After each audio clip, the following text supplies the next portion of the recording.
ಒಂದು ನಾನು ಫಸ್ಟ್ ನಿಮಗೆ ಹೇಳೋದಕ್ಕೆ ಇಚ್ಛೆ ಪಡ್ತೇನೆ. ಇವತ್ತು ಮಾನ್ಯ ನಿಖಿಲ್ ಕುಮಾರಸ್ವಾಮಿ ಅವರು ತಮ್ಮನ್ನ ಸುದೀರ್ಘವಾಗಿ ಮಾತಾಡಬೇಕು ಅಂತ ಉದ್ದೇಶದಿಂದ ಇಲ್ಲಿ ಪಕ್ಷದ ಸಂಘಟನೆ ವಿಚಾರವಾಗಿ ಇವತ್ತು ಬಹಳ ಪ್ರಮುಖ ವಿಚಾರ ಅದನ್ನು ಮಾತಾಡೋದಕ್ಕೆ ಇಲ್ಲಿ ಬಂದಿದ್ದಾರೆ. ನೀವು ಎಲ್ಲಿ ಯಾರೂ ಕೂಡ ಇಲ್ಲಿಂದ ಕದಲಬಾರದು. ಮಾತು ಕೊಡ್ತೀರಾ? ಯಾರು ಕೂಡ ಸಭೆ ಮುಗಿಯುವವರೆಗೂ ಯಾರು ಕೂಡ ಕದಲಬಾರದು. ಇವತ್ತು ಜನರೊಂದಿಗೆ ಜನತಾದಳ ಜನರೊಂದಿಗೆ ಯಾವಾಗಲೂ ಇದೆ. ಇವತ್ತು ಮೆಂಬರ್ಶಿಪ್ ಡ್ರೈವ್ ಮಾಡಬೇಕು ಅನ್ನೋ ಉದ್ದೇಶದಿಂದ ಅದು ಒಂದು ಹೊಸ ಸಿಸ್ಟಮ್ ಮಾಡಿದ್ದಾರೆ. ಅದನ್ನು ಉದ್ಘಾಟನೆ ಮಾಡೋದಕ್ಕೆ ಬಹಳ ಒಳ್ಳೆಯ ಪರಿಣಾಮಕಾರಿಯಾದ ಒಂದು ಸಿಸ್ಟಮ್. ಅದು ಬಹಳ ಸಂತೋಷ.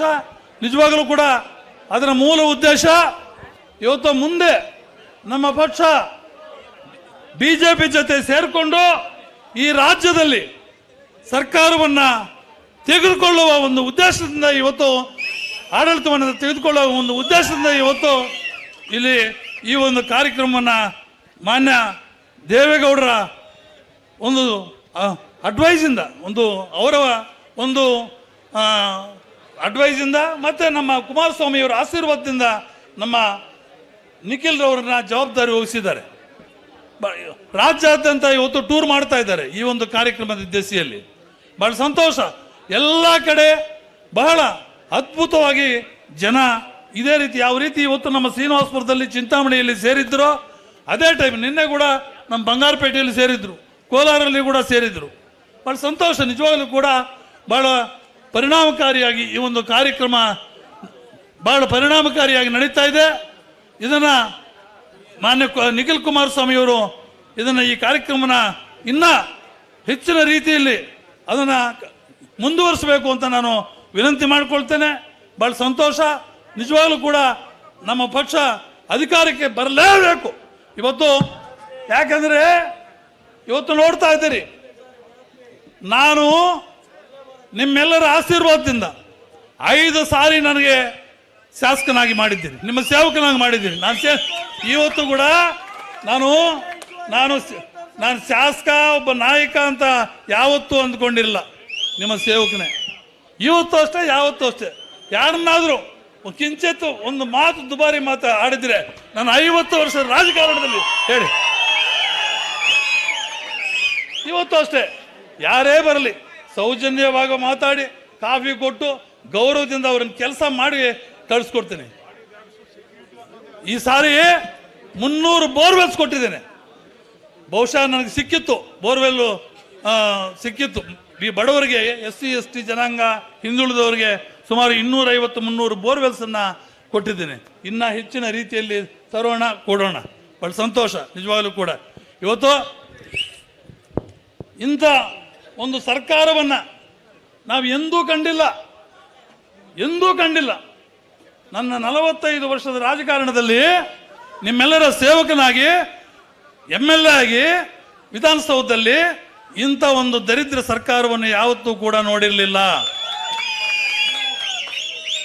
2 ವರ್ಷದಲ್ಲಿ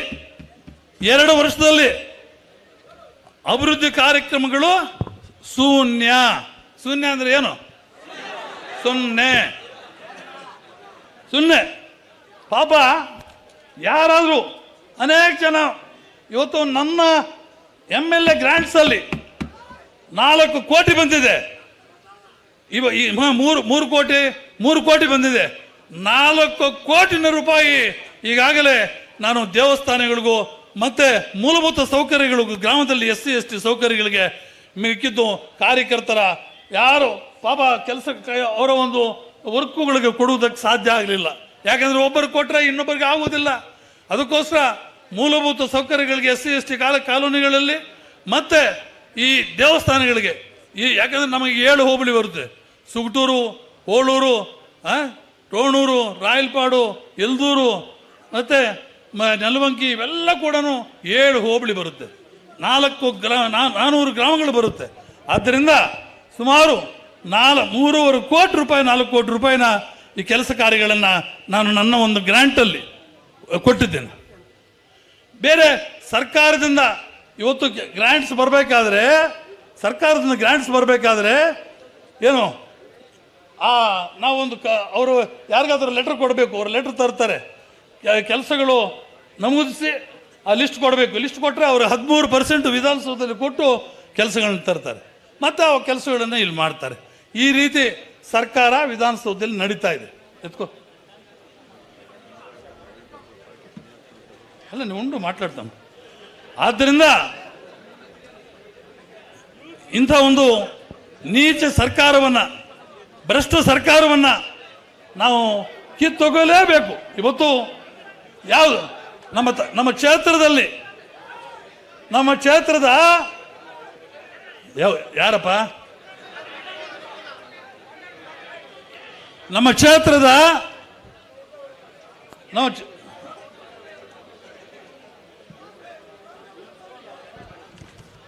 ನಮ್ಮ ಕ್ಷೇತ್ರದಲ್ಲಿ ಏನು ಅಭಿವೃದ್ಧಿ ಕಾರ್ಯಕ್ರಮಗಳು ಕೂಡ ಆಗಿಲ್ಲ. ನಾನು ಏನೋ ಯಾವುದೋ ಸ್ಪೆಷಲ್ ಗ್ರ್ಯಾಂಟ್ಸು ಅದೋ ಇದೋ ಅವ್ರ ಕಾಲು ಕೈ ಹಿಡ್ಕೊಂಡು ತಂದು ಏನೋ ಮಾಡ್ತಾ ಇದ್ದೇನೆ. ಇವಾಗ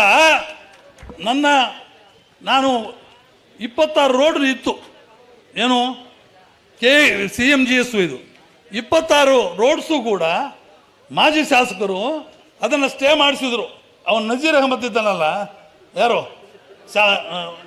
MLC, ಪ್ರತಿಯೊಂದು ಟ್ರಾನ್ಸ್ಫರ್ಸಲ್ಲಿ ಇಂಟರ್ಫಿಯರ್ ಆಗ್ತಾನೆ. ಈ ಕ್ಷೇತ್ರದ ಟ್ರಾನ್ಸ್ಫರ್ಸಲ್ಲಿ ನಾಚಿಕೆ ಆಗೋದಿಲ್ವ ಅದನಿಗೆ? MLA XMLA ಮಾತು ಕೇಳಿಕೊಂಡು 26 ರೋಡ್ಸನ್ನು 2 ವರ್ಷ ಬಂದ್ ಮಾಡಿಸಿದ್ರು. ಇವಾಗ ರಿಲೀಸ್ ಆಗಿದೆ. ಇವಾಗ ಅದು ಕೋರ್ಟಿಗೆ ಹೋಗಿ ನಾನು ಗಲಾಟೆ ಮಾಡಿ ವಿಧಾನಸೌಧದಲ್ಲಿ ತಗೊಂಡು ಬಂದಿದ್ದೇನೆ. ಆ ಕೆಲಸಗಳು ಪ್ರಾರಂಭ ಆಗ್ತಾ ಇದೆ.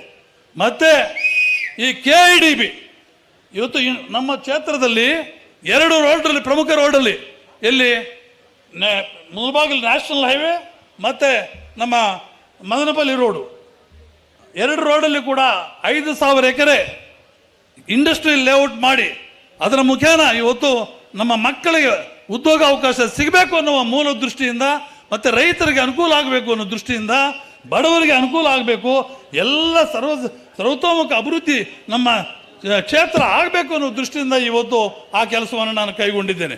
ಈಗಾಗಲೇ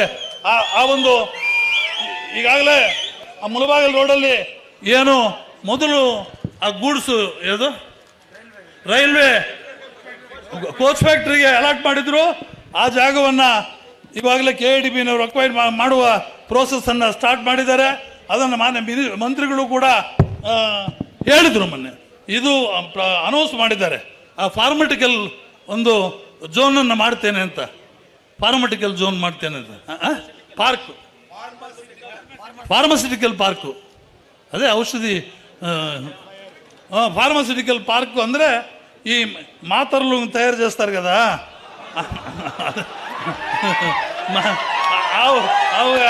ಪಾರ್ಕ್ ಜೈಲಲ್ಲಿ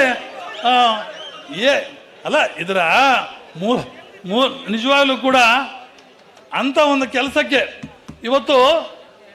ಅವತ್ತು ನಾನು ಮಾನ್ಯ ಮಂತ್ರಿಗಳನ್ನು ನಾನು ಅವತ್ತು ವಿಧಾನಸೌಧದಲ್ಲಿ ಇದೇ ಮಾತುಗಳನ್ನ ನಾನು ಮಾತಾಡಿದೆ ಮಾನ್ಯ ಮಂತ್ರಿಗಳ ಜೊತೆಯಲ್ಲಿ. ಮಂತ್ರಿಗಳು ಹೇಳಿದ್ರು, ನಿಜವಾಗಿ ಹೇಳಿದ್ರು, ಒಪ್ಕೊಂಡ್ರು. ನಾನು ನಿಮ್ಮ ಮಾಜಿ ಶಾಸಕರು ಇದು ಇಂಟರ್ವ್ಯೂಯರ್ ಆಗಿ ಇದನ್ನು ಬೇಡ ಅಂತ ಹೇಳಿದ್ರು, ರೈತರಿಗೆ ತೊಂದರೆ ಆಗುತ್ತೆ, ಅವ್ರಿಗೆ ತೊಂದರೆ ಆಗುತ್ತೆ, ಇವ್ರಿಗೆ ತೊಂದರೆ ಆಗುತ್ತೆ, ಮಾಡಬೇಡಿ ಅಂತ ಹೇಳಿದರು. ಯಾವುದು ಲಕ್ಷ್ಮೀಪುರ ರೋಡು, ಇವತ್ತು ಆ ರೋಡನ್ನು ಮಾಡಿಯೇ ತೀರ್ತೇನೆ, ಯಾವುದೇ ಸಂದರ್ಭದಲ್ಲಿ ಬಿಡುವ ಅವಕ್ಕೆ ಸಂದರ್ಭವೇ ಇಲ್ಲ. ಇವತ್ತು ಅದಾಗಲೇಬೇಕು. ಹೀಗೆ ಪ್ರತಿಯೊಂದು ಕೆಲಸಕ್ಕೂ ಅಡ್ಡಿ ಬರ್ತಾರೆ. ಅಲ್ಲ ಆ ಮನುಷ್ಯ ಕೇಳ್ರಪ್ಪ ಇಲ್ಲಿ, ಆ ಮನುಷ್ಯ ಸ್ಪೀಕರ್ ಆಗಿದ್ದ, ಮತ್ತೆ ಆರೋಗ್ಯ ಸಚಿವನಾಗಿದ್ದ, ಇಲ್ಲೆಲ್ಲ ಕೂಡ ಭಾಷಣ ಮಾಡಿದ್ರು. ಅವತ್ತು ಮೆಡಿಕಲ್ ಕಾಲೇಜ್ ತರ್ತೇನೆ, ಕ್ಯಾನ್ಸರ್ ಹಾಸ್ಪಿಟಲ್ ತರ್ತೇನೆ, ಹೈಟೆಕ್ ಹಾಸ್ಪಿಟಲ್ ತರ್ತೇನೆ ಅಂತ. ಎಲ್ಲ ಜೀರೋ, ಏನೂ ಇಲ್ಲ, ಏನು ತಂದಿಲ್ಲ. ವೆಂಕಟಶಿವಾರೆಡ್ಡಿ ಆ ಟೈಪ್ ಅಲ್ಲ. ನೀವು ಜನ್ಮ ಕೊಟ್ಟ, ನೀವು ಸಾಕಿದ ಮನೆ ಮಗ. ಇವತ್ತು ಅಷ್ಟೇ 77 ವರ್ಷ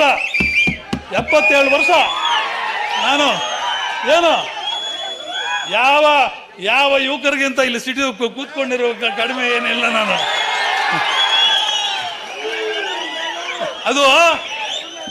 ಅದು ನಿಮಗೂ ಗೊತ್ತು, ನನಗೂ ಗೊತ್ತು, ನನ್ನ ಶಕ್ತಿ ನಿಮಗೆ ಗೊತ್ತು. ಸೊ ಆದ್ದರಿಂದ ಹೀಗೆ ಅಲ್ಲ, ಯಾಕೆ ಈ ಮಾತುಗಳು, ಇದು ಒಂದು ಅವಕಾಶ. ತಾವೆಲ್ಲ ಸೇರಿದ್ದೀರಿ, ಇವತ್ತೆಲ್ಲ ಸೇರಿದ್ದೀರಿ ಅಲ್ಲ. ಇವಾಗ ಇದು ಬಹಳ ಮುಖ್ಯವಾದ ಅಂಶ. ಇವತ್ತು ಗೌನ್ಪಲ್ಲಿ ಕೊತ್ಕೋಟೆ, ಬಿ ಕೊತ್ಕೋಟೆ ರೋಡು 4 ಸಾರಿ 4 ನೋಡಿ, 5 ಕೋಟಿ 1, 7 ಕೋಟಿ 1, 3 ಕೋಟಿ 1, 10 ಕೋಟಿ 1, ಇವು ಯಾವ ಕೂಡ ಟೆಂಡರ್ಸು. ಈ ಸರ್ಕಾರದಲ್ಲಿ ಏನಾಗ್ತಾ ಇದೆ, ಹಣಕಾಸಿನ ಪರಿಸ್ಥಿತಿ ಭಾರಿ ದುರಸ್ಥಿತಿಗಿದೆ. 1 ನಯ ಪೈಸಾ ಇಲ್ಲ ಸರ್ಕಾರದಲ್ಲಿ. ಇವತ್ತು ಯಾರು ಕೂಡ ಟೆಂಡರ್ ಹಾಕಿಲ್ಲ. ಇದನ್ನ ಒಂದ್ಸಾರಿ 3 ಸಾರಿ ಒಂದು ಟೆಂಡರು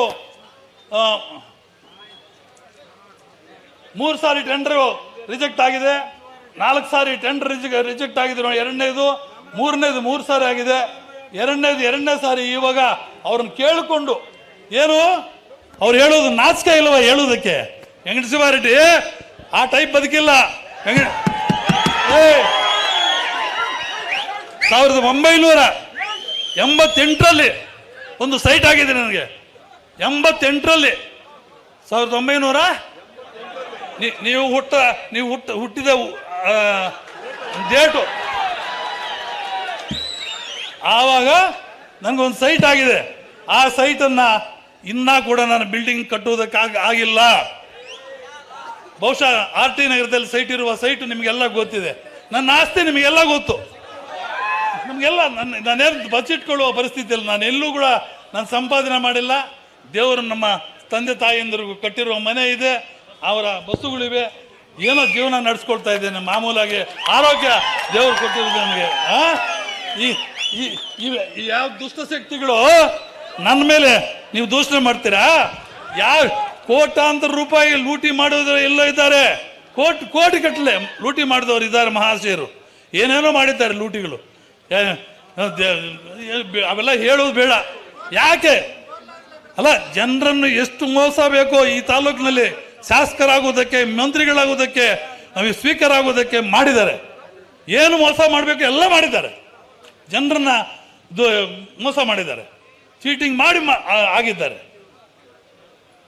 ಆದ್ದರಿಂದ ಇನ್ನು ಮುಂದೆ ಈ ರೀತಿ ಮಾತಾಡೋದು ಯಾರು ದಯಮಾಡಿ ಕಾಂಗ್ರೆಸ್ ಮುಖಂಡರಿಗೆ ನಾನು ತಿಳಿಸೋದಕ್ಕೆ ಇಚ್ಛೆ ಪಡ್ತೇನೆ. ವೆಂಕಟಶಿವಾರೆಡ್ಡಿ ಅಂತ ನೀಚ ಕೆಲಸಗಳಿಗೆ ಹೋಗೋ ಮನುಷ್ಯ ಅಲ್ಲ ಯಾವತ್ತೂ ಕೂಡ ನಮ್ಮ. ಆದ್ದರಿಂದ ದಯಮಾಡಿ ನಾನು ವಿಶೇಷವಾಗಿ ಇವತ್ತು ನಿಮ್ಮನ್ನೆಲ್ಲ ಕೂಡ ಕಳಕಳಿಯಿಂದ ವಿನಂತಿ ಮಾಡಿಕೊಳ್ತೇನೆ. ನೀವೆಲ್ಲ ಕೂಡ ಇವತ್ತು ನನ್ನ ಅಣ್ಣ ತಮ್ಮಂದಿರು, ನನ್ನ ಮಕ್ಕಳಿದ್ದಂಗೆ ನಿಮ್ಮೆಲ್ಲ ಕೂಡ ಅನೇಕ ಜನ. ಯಾಕಂದರೆ ಅನೇಕ ಜನ ಚಿಕ್ಕವರು ಇದ್ದೀರಿ. ನಾನು 77 ವರ್ಷ. ನಾನು ಯಾವತ್ತೂ ಕೂಡ ಅವರು ಬೇರೆ ಇವರು ಬೇರೆ, ಇವರು ಬೇರೆ ಅವರು ಬೇರೆ ಅಂತ ನೋಡಿದ ಮನುಷ್ಯ ಅಲ್ಲ. ನನ್ನ ಹೃದಯ ಅಂಥದ್ದಲ್ಲ. ಒಂದು ಸುಳ್ಳು ಹೇಳಿದರೆ ನಿದ್ದೆ ಬರುವುದಿಲ್ಲ ನನಗೆ. ಒಬ್ಬೊಬ್ರಿಗೆ ಮೋಸ ಮಾಡಿದರೆ ನಿದ್ದೆ ಬರುವುದಿಲ್ಲ ನನಗೆ. ನಾನು ಮೋಸ ಮಾಡುವ ಅಭ್ಯಾಸ ಇಲ್ಲ, ಏನೂ ಅಭ್ಯಾಸ ಇಲ್ಲ ನನಗೆ. ಆ ಟೈಪು ಚೀಟಿಂಗ್ ಮಾಡುವ ಅಭ್ಯಾಸ, ಸುಳ್ಳು ಹೇಳುವ ಅಭ್ಯಾಸನೂ ಇಲ್ಲ. ಆದ್ದರಿಂದ ನಿಮಗೆ ಏನೇನು ಅನುಕೂಲಗಳು ಬೇಕೋ ಯಾವತ್ತು 24 ಗಂಟೆಗಳು ಮೊದಲಿನಿಂದ ಯಾವ ರೀತಿ ನಿಮಗೆ ಸೇವೆ ಸಲ್ಲಿಸುತ್ತಾ ಇದ್ದೇನೋ ನಿಮ್ಮ ಒಂದು ಸೇವಕನಾಗಿ ಇವತ್ತು ಅಷ್ಟೇ ನಾನು ಸಾಯುವವರೆಗೂ ನಿಮ್ಮ ಸೇವೆಯನ್ನು ಮಾಡ್ತೇನೆ. ಅದರಲ್ಲಿ ಎರಡನೇ ಮಾತೇ ಇಲ್ಲ. ವೆಂಕಟಶಿವಾರೆಡ್ಡಿ ರಿಟೈರ್ಮೆಂಟ್ ಇಲ್ಲ.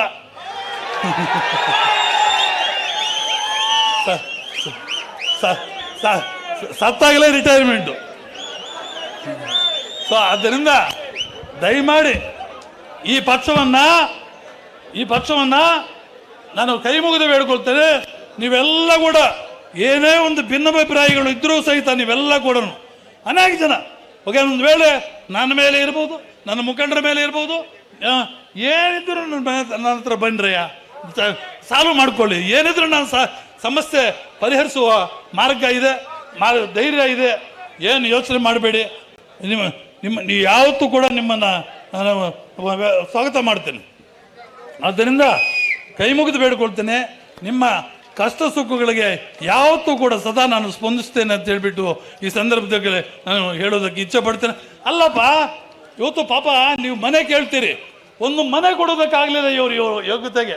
ಗೌರ್ಮೆಂಟ್ ಸರ್ಕಾರ ಒಂದು 2 ವರ್ಷದಲ್ಲಿ ಒಂದು ಮನೆ ಕೊಟ್ಟಿಲ್ಲ. ಏನು ಮಾಡೋದು ನಾವು? MLA ಬರಲಿಲ್ಲ, ನಮ್ಮ ಕ್ಷೇತ್ರಕ್ಕೆ ಬರಲಿಲ್ಲ, ನಮ್ಮ ಊರಿಗೆ ಬರಲಿಲ್ಲ ಅಂತ ನೀವು ಗಲಾಟೆ ಮಾಡ್ತೀರಿ. ಏನು ಮಾಡೋದು ನಾನು? ಈ ರೀತಿ ಅನ್ಯಾಯ ಆಗ್ತಾ ಇದೆ ಸರ್ಕಾರದಲ್ಲಿ. ಇವಾಗ ಅವರವರೇ ಜಗಳ ಆಡ್ಕೊಳ್ತಾ ಇದ್ದಾರೆ. ಆದ್ದರಿಂದ ನಾನು ತಮ್ಮನ್ನೆಲ್ಲ ಕೈ ಮುಗಿದು ಬೇಡ್ಕೊಳ್ತೇನೆ. ಕುಮಾರಣ್ಣವರು ಯುವಕರು, ಉತ್ಸಾಹಶಾಲಿಗಳು. ಇವತ್ತು ನಮ್ಮ ದೇವೇಗೌಡರ ಮೊಮ್ಮಕ್ಕಳು, ಅವರಿಗೆ ಆಶೀರ್ವಾದವಿದೆ, ಕುಮಾರಣ್ಣ ಆಶೀರ್ವಾದವಿದೆ. ಇವತ್ತು ಕುಮಾರಣ್ಣ ಅವರು ಮುಖ್ಯಮಂತ್ರಿಯಾಗಿ ಮಾಡಿದ ಸೇವೆ ಯಾರು ಮರೆಯೋದಕ್ಕೆ ಸಾಧ್ಯ ಇಲ್ಲ. ಕುಮಾರಣ್ಣ ಈ ಕ್ಷೇತ್ರಕ್ಕೆ ಹೊಸಬರಲ್ಲ, ಈ ಕ್ಷೇತ್ರಕ್ಕೆ ಹೊಸಬರಲ್ಲ. ಸುಮಾರು 15-20 ಸಾರಿ ಬಂದಿದ್ದಾರೆ. ರಾತ್ರಿ 4 ಗಂಟೆವರೆಗೂ ಕ್ಯಾನ್ವಾಸ್ ಮಾಡಿದ್ದಾರೆ. 4 ಗಂಟೆ ಕ್ಯಾನ್ವಾಸ್ ಮಾಡಿದ್ದಾರೆ. ಆದ್ದರಿಂದ ಈ ಪಕ್ಷವನ್ನು ಬಲಪಡಿಸುವುದು ನಮ್ಮೆಲ್ಲರ ಆದ್ಯತೆ ಕರ್ತವ್ಯ. ಆದ್ದರಿಂದ ನಿಖಿಲ್ ಕುಮಾರಸ್ವಾಮಿಯವರ ಕೈಯನ್ನು ಇವತ್ತು ಏನು ಕೆಲಸಕ್ಕೆ ಅವರು ಇವತ್ತು ಬಂದಿದ್ದಾರೋ ಆ ಕೆಲಸ ಎಲ್ಲ ಹೇಳ್ತಾರೆ ನಿಮಗೆ. ನೀವೆಲ್ಲ ಕೂಡ ಸದಸ್ಯ ಅಭಿಯಾನ ಬಂದಿದ್ದಾರೆ. ಇವತ್ತು ಎಲ್ಲ ಸದಸ್ಯರಾಗಬೇಕು. ನಮ್ಮ ಗ್ರಾಮ ಪಂಚಾಯಿತಿಗಳಿಗೆ ಅವರು ಹೇಳ್ತಾರೆ, ಆ ರೀತಿ ಮಾಡಬೇಕು. ಮಾಡಿ ಈ ಪಕ್ಷವನ್ನು ಮುಂದಿನ ದಿವಸಗಳಲ್ಲಿ ನಮ್ಮ ಅಧಿಕಾರಕ್ಕೆ ತಂದು ಮಾನ್ಯ ಕುಮಾರಸ್ವಾಮಿಯವರು ಮಾಡಿದ ಸೇವೆ ಯಾರಾದರೂ ಮಾಡೋದಕ್ಕಾಗುತ್ತಾ? ಅವಾಗೆಲ್ಲ ನಮ್ಮ ಮಿತ್ರರೆಲ್ಲ ಹೇಳ್ತಾ ಇದ್ರು, ರೈತರಿಗೆ ಇವತ್ತು ಬೆನ್ನೆಲುಬವರು 25,000 ಕೋಟಿ ಸಾಲ ಮನ್ನಾ ಮಾಡಿದ್ರು. ಯಾವನಾದರೂ ಈ ದೇಶದಲ್ಲಿ ಧೈರ್ಯ ಇದೆಯಾ? ಅಲ್ಲ, ಮಾವಿನ ಬೆಲೆ ಇದು ಟೊಮೆಟೊ 24 ಗಂಟೆಗಳಲ್ಲಿ ಅದನ್ನು ಅನೌನ್ಸ್ ಮಾಡಿದರು. ಆ ಯೋಗ್ಯತೆ ಇವರಿಗೆಲ್ಲ. ಇವತ್ತು 50% ಕೇಂದ್ರ ಸರ್ಕಾರದಿಂದ ತಂದರು. ಆ ದುಡ್ಡನ್ನು ಸರಿಯಾಗಿ ಹಂಚೋದಕ್ಕೆ ಇವ್ರಿಗೆ ಯೋಗ್ಯತೆ ಇಲ್ಲ. ಆ ಚಿನ್ನಪರೇಟೆಯನ್ನು ಕೇಳಿ ಹೇಳ್ತಾರೆ ಪಾಪ, ಅದು ಪಡಬಾರ್ದು ಕಷ್ಟ ಪಡ್ತಾನೆ ಪಾಪ. ಏನು ಮಾಡೋದು? ಇವ್ರ ಸರ್ಕಾರ ಸ್ಪಂದಿಸುವುದಿಲ್ಲ. ಏನು ನಾವೇನು ಮಾಡೋದು? ಈ ರೀತಿ ತೊಂದರೆಗಳಾಗ್ತಾ ಇದೆ. ಮುಂದಿನ ದಿವಸಗಳಲ್ಲಿ ನಮ್ಮದೇ ಒಂದು ಸರ್ಕಾರ, ನಮ್ಮ ಸರ್ಕಾರನೇ ಬರಬೇಕು. ಕುಮಾರಣ್ಣವರೇ ಇವತ್ತು ನಮ್ಮ ಪಕ್ಷ BJP ಪಕ್ಷ ಎರಡೂ ಒಂದಾಗಿ NDA ಸರ್ಕಾರದ ಪ್ರಮುಖರಾಗಿ ಅವರು ಮುಖ್ಯಮಂತ್ರಿಗಳು ಆಗಬೇಕು ಅಂತ ತಮ್ಮೆಲ್ಲರ ಪರವಾಗಿ ನಾನು ದೇವರನ್ನು ಪ್ರಾರ್ಥನೆ ಮಾಡ್ತೇನೆ. ನಿಮ್ಮೆಲ್ಲರ ಇವತ್ತು ನೀವೆಲ್ಲ ಕೂಡ ಪಕ್ಷ ಒಗ್ಗಟ್ಟಾಗಿ ಇನ್ನು ಮೇಲೆ ಒಗ್ಗಟ್ಟಾಗಿರಬೇಕು. ಏನೇ ವ್ಯತ್ಯಾಸಗಳಿರಬಾರ್ದು. ಇನ್ನು ಮೇಲೆ ನಿಮ್ಮ ಯಾರೇ ಕೂಡ ಏನು ವ್ಯತ್ಯಾಸಗಳಿದ್ದರೂ ಕೂಡ ನನ್ನ ಹತ್ರ ಆಗಲಿ, ನನ್ನ ಮುಖಂಡ ಹತ್ರ ಬನ್ನಿ, ನಾವು ಆ ಸಮಸ್ಯೆಗಳನ್ನು ಪರಿಹಾರ ಮಾಡ್ತೇವೆ ಅಂತ ಹೇಳಿಬಿಟ್ಟು ಹೇಳ್ತಾ, ಪಕ್ಷವನ್ನು ಎಲ್ಲ ಚುನಾವಣೆಯಲ್ಲಿ ಮುಂಬರುವ ಒಂದು ಗ್ರಾಮ ಪಂಚಾಯತ್ ಚುನಾವಣೆಗಳಾಗ್ಬೋದು, ಅಥವಾ ಯಾವುದು ಜಿಲ್ಲಾ ಪಂಚಾಯತ್ ಆಗ್ಬೋದು, ತಾಲೂಕು ಸಮಿತಿ ಆಗ್ಬೋದು, ಮುನ್ಸಿಪಾಲ್ಟಿ ಆಗ್ಬೋದು, ಎಲ್ಲ ಚುನಾವಣೆಗಳಲ್ಲಿ ಕೂಡ ನಾವು ನಮ್ಮ ಪಕ್ಷವನ್ನು ಹೆಚ್ಚಿನ ಬಹುಮತದಿಂದ ಸೋಲುವ ಪ್ರಶ್ನೆ ಇಲ್ಲ. ಆದ್ದರಿಂದ ಏನೋ ಕೆಲವು ಅದೇ ಹೇಳಿದ್ರಲ್ಲ, ಡೈರಿ ಎಲೆಕ್ಷನ್ ಸ್ವಲ್ಪ ಹೆಚ್ಚು ಕಡಿಮೆ ಆಗಿದೆ. ಅದು ಪಾಪ ದುಡ್ಡು ಯಾರು ಕೊಟ್ಟರು ಅವ್ರಿಗೆ ಓಟ್ ಹಾಕಿದ್ದಾರೆ. ಏನು ಮಾಡೋದು? ನಮ್ಮ ಅಭ್ಯರ್ಥಿಗಳು ದುಡ್ಡು ಕಡಿಮೆ ಇತ್ತು, ಏನೋ ಆಗಿದೆ ಬಿಡಿ, ಅದು ಬೇಡ ರಸ್ತೆ. ಆದ್ದರಿಂದ ಅದೊಂದು ಬಿಟ್ಟರೆ ಇವತ್ತು ಹಿಂದೆ ಜಿಲ್ಲಾ ಪಂಚಾಯಿತು 7 ಸೀಟಿಗೆ 5 ಸೀಟು ನಾವು ಗೆದ್ದಿದ್ವು. ಯಾವ್ದು ತಾಲೂಕು ಪಂಚಾಯತಿ ಬಂದಿತ್ತು, ಮುನ್ಸಿಪಾಲ್ಟಿ ಬಂದಿತ್ತು, ಯಾವುದರಲ್ಲಿ ನಾವು ಕಡಿಮೆ ಇಲ್ಲ. ಸೊ ಅದಕ್ಕಿಂತ ಹೆಚ್ಚಿನ ರೀತಿ ಇವತ್ತು ನಿಮ್ಮ MLA ಇದ್ದಾರೆ, ನಿಮ್ಗೇನು ಕಡಿಮೆ ಇಲ್ಲ. ಆದ್ದರಿಂದ ದಯಮಾಡಿ ನಿಮ್ಮೆಲ್ಲರನ್ನು ಕೂಡ ನಾನು ವಿನಂತಿ ಮಾಡ್ಕೊಳ್ತೇನೆ. ನಮ್ಮ ಪಕ್ಷವನ್ನು ಮತ್ತೆ ನಮ್ಮ ಕುಮಾರಣ್ಣವರ, ನಿಖಿಲ್ರವ್ರನ್ನ, ದೇವೇಗೌಡರ ಒಂದು ಆಶೀರ್ವಾದ, ಅವರ ಒಂದು ಕೈಯನ್ನು ಬಲಪಡಿಸಿ ಈ ಪಕ್ಷವನ್ನು ಅಧಿಕಾರಕ್ಕೆ ತರಬೇಕು ಅಂತ ತಮ್ಮನ್ನು ಕೈ ಮುಗಿದು ಬೇಡ್ಕೊಳ್ತಾ ನನ್ನ ಮಾತನ್ನು ಮುಗಿಸ್ತೇನೆ. ಎಲ್ರಿಗೂ ನಮಸ್ಕಾರ. ಜೈ ಹಿಂದ್, ಜೈ ಕನ್ನಡ. ಹೇಳಿದೆ ಮಾವು ಬೆಲೆ ಕುಮಾರಣ್ಣ 50% ಕೇಂದ್ರ ಸರ್ಕಾರದಿಂದ ಬಂದ ಮೇಲೆ ಈ ಸರ್ಕಾರ ಬುದ್ಧಿ ಬಂತು, ನಾವು ಸ್ವಲ್ಪ ಕೊಡೋಣ ಅಂತ. ಅದು ಪೂರ್ಣವಾಗಿ ಕೊಟ್ಟಿಲ್ಲ. ಇವತ್ತು ಸರಿಯಾಗಿ ಸಮರ್ಪಕವಾಗಿ ಅದನ್ನು ಡಿಸ್ಟ್ರಿಬ್ಯೂಟ್ ಮಾಡ್ತಾ ಇಲ್ಲ. ನಮ್ಮ ಚಿನ್ನಪರೆಡ್ಡಿಯನ್ನು ಕೇಳಿದ್ರೆ ಗೊತ್ತಾಗುತ್ತೆ, ಕರೆಕ್ಟಾಗಿ ಹೇಳ್ತಾರೆ ಪಾಪ. ಸೊ ಇವೆಲ್ಲ ಕೂಡ ಲೋಪದೋಷಗಳಿದೆ, ಎಲ್ಲ ಸರಿಪಡಿಸೋಣ. ಮುಂದಿನ ದಿವಸಗಳಲ್ಲಿ ನಿಮಗೆಲ್ಲ ದೇವರ ದಯೆಯಿಂದ ಒಳ್ಳೆ ಮಳೆಯಾಗಿ ಬೆಳೆಯಾಗಿ ಈ ಒಂದು ಕಷ್ಟ, ಈ ಸಾರಿ ಇರುವ ಕಷ್ಟಗಳು ಎಂದೂ ನೋಡಿಲ್ಲ ನಾವು. ಈ ಮಾವು ಬೆಲೆ ಆಗಲಿ ಅಥವಾ ಟೊಮೆಟೊ ಬೆಲೆ ಆಗಲಿ, ಇಂಥ ಒಂದು ಕಷ್ಟಗಳು ಯಾವತ್ತೂ ಕೂಡ ನಾವು ಕಂಡಿಲ್ಲ, ಜೀವಮಾನದಲ್ಲಿ ಕಂಡಿಲ್ಲ. ಆದ್ದರಿಂದ ಮುಂದಿನ ದಿವಸಗಳು ಒಳ್ಳೆಯ ದಿವಸಗಳು ಬರಲಿ ಅಂತ ಹೇಳ್ತಾ ಇವತ್ತು ನಮ್ಮ ನಿಖಿಲ್ ಕುಮಾರಸ್ವಾಮಿ ಅವರು, ನಮ್ಮ ಯುವ ಮುಖಂಡರು ನಮ್ಮನ್ನ ಉದ್ದೇಶಿಸಿ ಮಾತಾಡ್ತಾರೆ. ಇವಾಗ ನೀವೆಲ್ಲ ಕೂಡ ಚಾಚು ತಪ್ಪದೆ ಅವರ ಮಾತನ್ನ ಕೇಳಿ ಆ ರೀತಿ ನೀವು ನಡ್ಕೊಳ್ಬೇಕು ಅಂತ ನಿಮ್ಮನ್ನೆಲ್ಲ ಕಳಕಳಿಯಿಂದ ವಿನಂತಿ ಮಾಡ್ಕೊಳ್ತೇನೆ. ಸ್ವಾದಿಷ್ಟತೆಯ ಸ್ವಾದ, ತಾಜಾತನದ ಆಹ್ಲಾದ, ಉತ್ತಮ ಆರೋಗ್ಯ ಮತ್ತು ಹೆಚ್ಚಿನ ರೋಗ ನಿರೋಧಕ ಶಕ್ತಿಯ ವೃದ್ಧಿಗೆ ಈಗ ನಿಮಗೆ ಸಿಗುತ್ತಿದೆ ಉತ್ತಮ ಗುಣಮಟ್ಟದ ಪೌಷ್ಟಿಕಾಂಶ. Shri Vaidik millet health mix, ಇದು ಸಿರಿಧಾನ್ಯಗಳ ಸಂಪತ್ತು.